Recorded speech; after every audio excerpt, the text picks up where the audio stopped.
ఇళ్ళల్లో ఎంతమందికి ఇలా జరుగుతుందో ఒకసారి కామెంట్ చేయండి.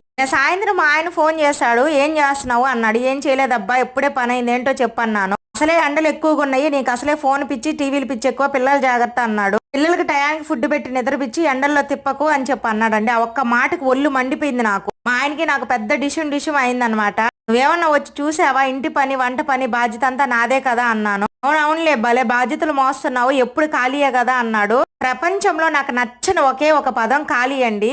ఎలా అంటారు చెప్పండి? పిల్లలకి ఏదైనా హెల్త్ ఇష్యూస్ వస్తే మా మీదే పడతారు, కూర కొంచెం మాడినా మా మీదే పడతారు. ఎక్కడ అన్యాయం చెప్పండి? నాకు ఆ ఒక్క మాటకు ఒళ్ళు మండిపోయి లెఫ్ట్ అండ్ రైట్ ఇచ్చి పడేసాము ఆయనకి. ఒక పెద్దదయ్యేటట్టుందని చెప్పి ఫోన్ కట్ చేశాను. వెంటనే మా అత్తకు ఫోన్ కొట్టాను. చూడండి అత్తమ్మ ఎలా మాట్లాడుతున్నాడో మీ కొడుకు అన్నాను. వాళ్ళు మాత్రం ఫుల్ సపోర్ట్ నాకేళ్ళండి, వాడి మాటలు అస్సలు పట్టించుకోవద్దు, పిల్లలు నువ్వు జాగ్రత్తగా ఉండండి అమ్మా అన్నారు. ప్రతి ఒక్క విషయానికి ఆడదాని మీద పడి అల్లాడడం కాదు, కొంచెం మీరు కూడా గమనించుకొని మాట్లాడండి. ఆయన అన్న మాటలకి నా మనోభావాలు దెబ్బతిన్నాయండి. మీ ఇంట్లో కూడా ఇంతనేమో ఒకసారి కామెంట్